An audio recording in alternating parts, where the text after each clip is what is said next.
Mas, gente, o Isaac estava no episódio passado falando sobre artes escondidas, mosaicos, e agora ele está no cemitério. Mas deixa eu falar uma coisa para vocês.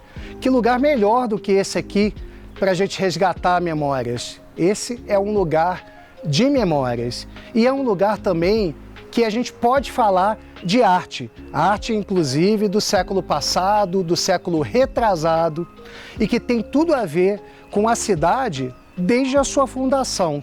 Então, pessoal, bem-vindo ao segundo episódio de Resgatando Juiz de Fora. O Leandro é um historiador que está debruçado em pesquisas sobre o cemitério municipal e suas obras desde 2012. Então eu chamei ele para contar para a gente sobre essas histórias e me ajudar a resgatar mais memórias. Quando a gente pensa num cemitério, a gente pensa primeiramente num espaço de tristeza, de dor, de saudade. Muitas das vezes a gente ignora a questão de que o cemitério é um espaço que conta histórias, que conta memórias dessas famílias.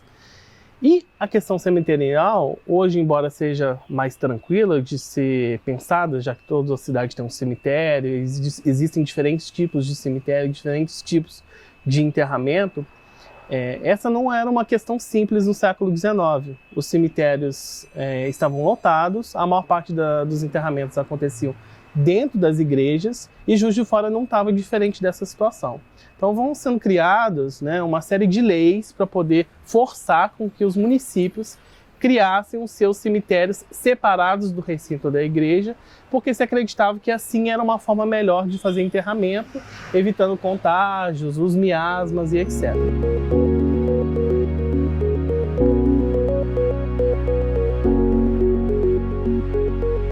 E nessa situação é que entra Juiz de Fora, Juiz de Fora tinha um cemitério que ficava hoje na catedral, naquela época igreja matriz do município. E esse cemitério ele estava lotado. Ali eram enterrados toda a sociedade juiz-florana, E Juiz de Fora é uma cidade razoavelmente grande, considerando a zona rural também, Então eram enterrados ali. Como é que se resolve essa situação? Não tinha um local muito adequado, precisava ser longe do centro, mas ao mesmo tempo não podia ser tão longe ao ponto de inviabilizar o deslocamento das pessoas. E aí é escolhido um local que é mais ou menos alto, longe do lençol freático, que é esse espaço aqui, Esse cemitério foi inaugurado em 2 de novembro de 1864, portanto ele está fazendo 160 anos, agora este ano.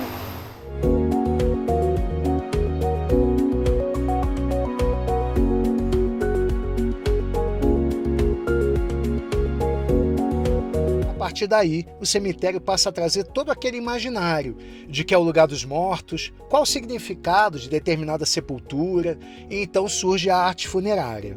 A arte funerária é um conceito mais ou menos contemporâneo, porque até então, durante muito tempo, se pensavam as obras não dentro de uma perspectiva artística, mas como um fazer artesanal. Então são obras que são produzidas numa escala semi-industrial, artesanal, dentro de um espaço de uma marmoraria. E esses profissionais, esses agentes que surgem na cidade no século XIX, eles são, em sua maioria, imigrantes. Então a cidade está crescendo por conta da pujança do café, a cidade está se modernizando e aí esses imigrantes vão vir para poder fazer diferentes ofícios. É um trabalho, em grande parte, feito por famílias de imigrantes italianos, ofício passado de pais para filhos, mas que também buscavam os seus compatriotas para junto deles. Mas a gente tem que pensar que essas obras elas também acompanham os gostos estéticos ao longo do tempo, Então, de certa maneira, a gente vai observar uma transição artística aqui. As obras são inicialmente voltadas para um estilo eclético, Depois, progressivamente, elas vão mudando, elas vão passando para o Art Deco, elas vão ficando mais simples até elas ficarem totalmente em formato mais geométrico, linear. Os próprios materiais mudam, Primeiramente tem uma valorização do mármore de Carrara, depois você vai alterando isso para os granitos, o bronze começa a ser usado mais no século XX.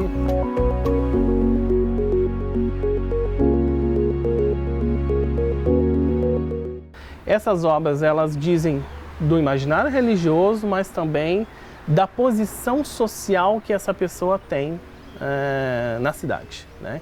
Então, famílias mais ricas vão colocar obras que chamam mais atenção, porque elas querem utilizar aquele morto, né, como uma espécie de ancestral fundador. Então, ele funda a minha linhagem, ele diz sobre o meu passado.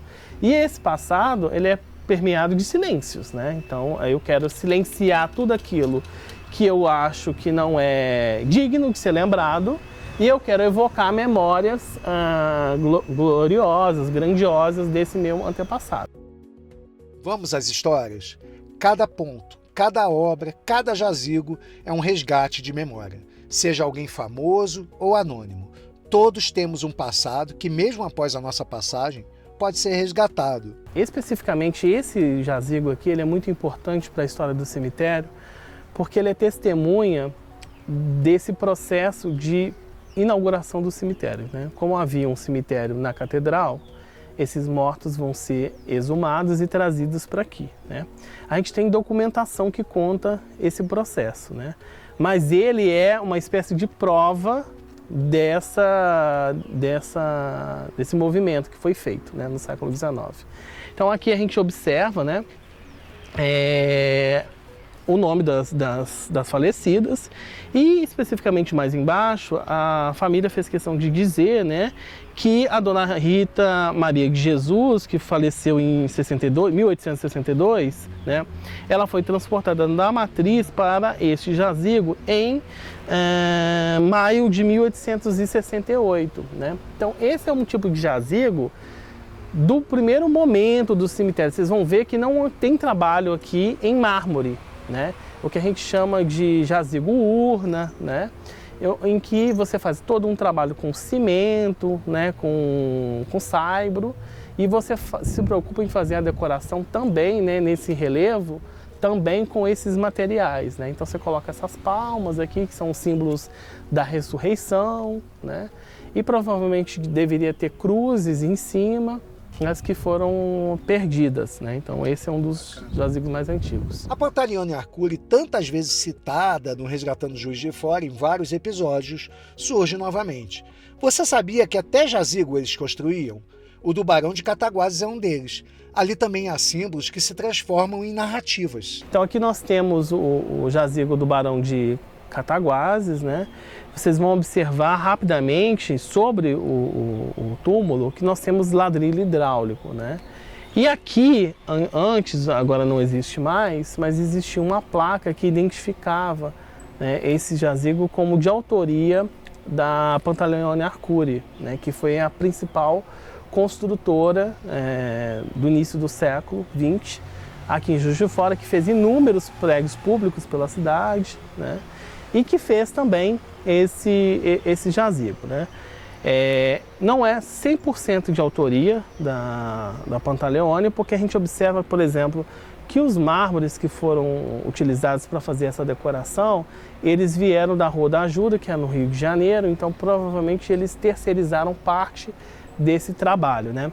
E aqui a gente vê lá em cima o busto do Barão, e embaixo nós vemos alguns símbolos que indicam, né, essa passagem, né? Nós temos a ampulheta com asas, que quer dizer a transição da vida, já que quando o tempo vira, o tempo acabou, né? As tochas invertidas, que indicam também que se está apagando o fogo da vida, né?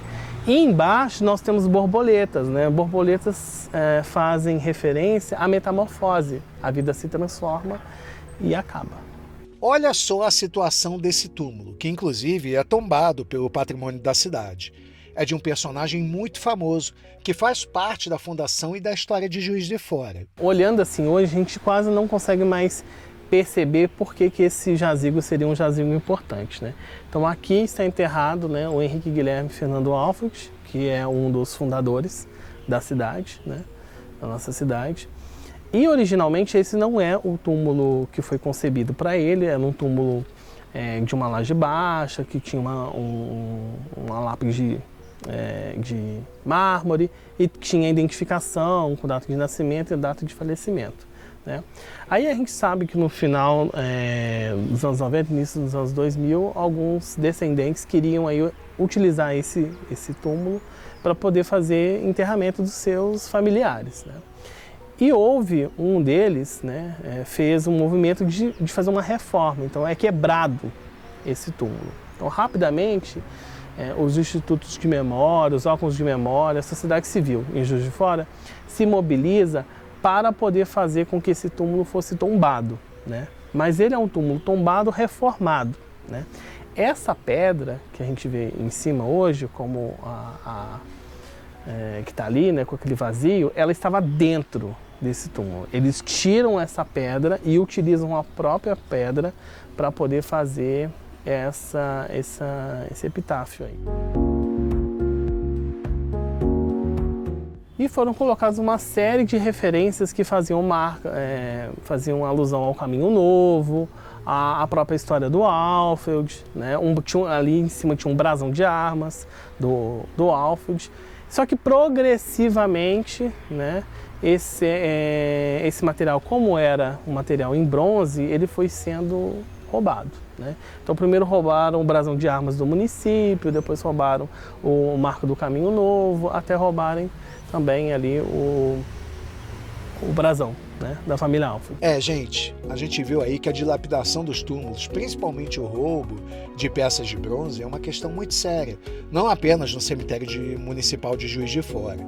Mas eu precisava continuar a minha caminhada e de repente paramos em um jazigo muito, muito peculiar. Você diria que esse tronco é uma obra e não algo natural? Esse jazigo aqui em especial, ele é interessante porque ele demonstra, de uma certa maneira, a diferença entre a concepção, o significado que ele tem e o que ele assume enquanto elemento da cultura popular, da cultura religiosa atual, né? Então esse é um jazigo típico do século XIX, ele faz uma referência a essa árvore com as raízes que se misturam aqui, como se prendessem a sepultura, né? A árvore podre, a árvore quebrada, ela faz referência à vida que renasce, porque de uma árvore quebrada tem fungo, tem insetos, outros animais vão se abrigar ali, então faz referência à vida. Antes havia uma cruz, que não tem mais hoje, que faz essa combinação entre esse renascimento na vida, mas com a esperança religiosa, a esperança de renascer em Cristo, né? E aí nós temos as informações aqui, vocês podem ver, que é a Luísa Cunha Pinto Coelho, né, e o Modesto, que foram enterrados aqui originalmente no século XIX. Parece que foram exumados depois para o Rio de Janeiro, parece que não estão mais aqui hoje. Olha só como a história vai ganhando outros contornos a partir do momento em que o tempo e o imaginário caminham de mãos dadas. Esse túmulo assumiu, né, por essa diferença entre o que ele é concebido e o que ele vai se tornar, né, um caráter mais mágico, né, já que ele se torna o túmulo da bruxa, né? Ele é conhecido popularmente aqui como túmulo da bruxa. A gente pode ver que tem uma série de velas que são colocadas, trabalhos, mas eu posso garantir para vocês que nenhum dos dois tem nenhum tipo de relação com isso. Muito pelo contrário, a Luísa era extremamente católica, né? Então é só mesmo uma ressignificação do que era o túmulo e o que ele se tornou. E ela tinha um parentesco com alguém conhecido? Então, salvo engano, né, até onde me consta, ela tem parentesco com o Pedro Nava, o autor, né, do Baú de Ossos e de outros livros importantes aí para a literatura nacional. Esse jazigo, ele é o jazigo mais emblemático desse marmorista, né, que é o Pasquale Senatore, que é um italiano que também faz parte dessa primeira leva de imigrantes italianos que vão construir túmulos aqui no cemitério, né? Essas são obras que vieram diretamente da Itália, né, de um artista importante que fazia obras em tamanho natural, como a gente pode observar, né? E aí nós temos no meio, né, e em cima a própria morta que foi esculpida, né? Ela está vestida como se fosse um anjo, porque ela morreu jovem, né? Ela teve um câncer ocular e acabou não resistindo, né? E aí o pai ficou muito desolado, ele era uma pessoa importante na cidade, um industrial, fazendeiro, foi dono do jornal Farol, né? E aí ele encomenda essas obras diretamente da Itália, né? E você vê que ela está jogando flores, né? Ela está se pranteando, ela está lamentando a própria morte, né? E em cima ela olha para cima com as mãos, um gesto religioso também, né? Olhando para os céus, ou seja, é o lugar para onde eu vou, né? E dos dois lados, nós temos o que a gente chama de anjos pranteadores. Eles estão fazendo a função também de lamentar essa morte, né? De um lado a gente tem um anjo em posição de oração, né? E do outro uma posição de saudade, de desolação dessa morte, né? Aqui onde a gente não vê mais, tinha um poema que foi feito por Lindolfo Gomes em bronze, né? Em que ele dedica, né? Sobre essa morta, né? E é importante que foi um evento a morte dela. O pai não economizou, foi um cortejo enorme, a cidade inteira praticamente se mobilizou. E o santinho dela foi todo feito em francês, o que demonstra, né, esse fator de distinção que a família queria ter, né? O santinho em francês é só para um grupo muito seleto de pessoas que poderiam ler, né? O destino material de todos é o mesmo. E eu digo isso com todo o respeito que o tempo, a memória e o local pedem. Olha, seja alguém caridoso e de coração bondoso ou um personagem cruel citado pelos livros, sem julgamentos, apenas fatos. Absolutamente tudo pode ser resgatado pela memória histórica. A gente vê já de imediato que nós temos ali um signo que indica que essa pessoa tinha um título de nobreza, né? Então, nós estamos falando aqui do Visconde de Montemário, né? O Visconde de Montemário ele é relatado em um dos livros do Pedro Nava, né, como uma personagem que tinha muitos escravos, e uma das histórias que ele relata é que essa pessoa, né, ao contrário do que possa fazer assim, referência ao seu túmulo, porque no geral os túmulos eles ignoram, eles silenciam uma série de situações em vida, né? Então eles contam uma parte da história do morto e ignoram tudo que ele foi, a complexidade do que é o ser humano, né? E o Montemário é conhecido como uma pessoa bem perversa, assim. Ele tem um relato nesse livro do Pedro Nava, onde ele teria torturado um escravo, né? Teria feito com que ele sofresse muito, colocado o braço, se eu não estou enganado, num moedor de cana ou de café, né? E, enfim, ele era uma pessoa bem complexa, para dizer o mínimo, né? sobre ele, né? E essa é uma obra do Pascoal Senatore e do Pio Riulino. As peças são todas importadas da Itália, né? Assim, o material, melhor dizendo, né? O material é mármore de Carrara, importado da Itália, mas todo esse entalhamento possivelmente foi feito pelo Pio Riulino e o Pascoal Senatore, né, aqui em Juiz de Fora. Nos anos 30, foi necessário acontecer uma ampliação do cemitério. A dona Mariana Evangelista doou o terreno e houve a expansão. Nesta ala nova está o mausoléu da família Spinelli e Arcuri. Vocês vão observar de imediato que a família se preocupou em fazer como uma espécie de capela, né, uma mini capela, esse mausoléu. E ela é em estilo neogótico, como a gente pode observar. Ela é bem profunda, chega inclusive ao nível da rua, aqui na frente do cemitério, onde são colocados ali os inumados. E ela é decorada por uma série de vitrais que eu acredito ser da Casa Conrado, que é uma casa de São Paulo. Esse jazigo também é importante porque ele é o único que tem vitrais, né? Uma coisa que não faz parte do repertório funerário desse cemitério, né?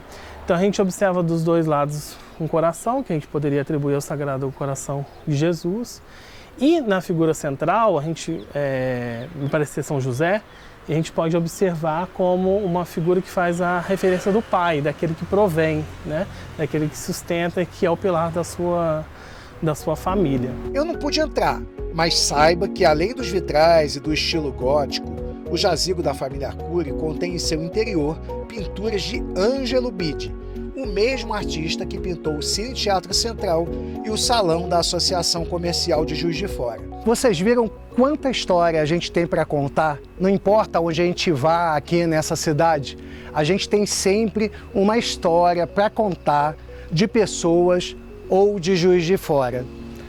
No episódio passado, no primeiro episódio, eu fechei dizendo a vocês que a gente ia mostrar arte num local inusitado. E aí a gente veio bem para cá.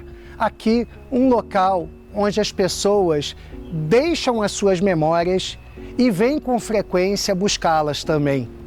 Eu espero que você tenha gostado dessa maneira da gente resgatar as memórias da cidade e que você continue acompanhando a gente, porque a gente vai ter mais um terceiro episódio sobre as obras escondidas e outras nem tanto da nossa cidade. Então eu te espero na semana que vem.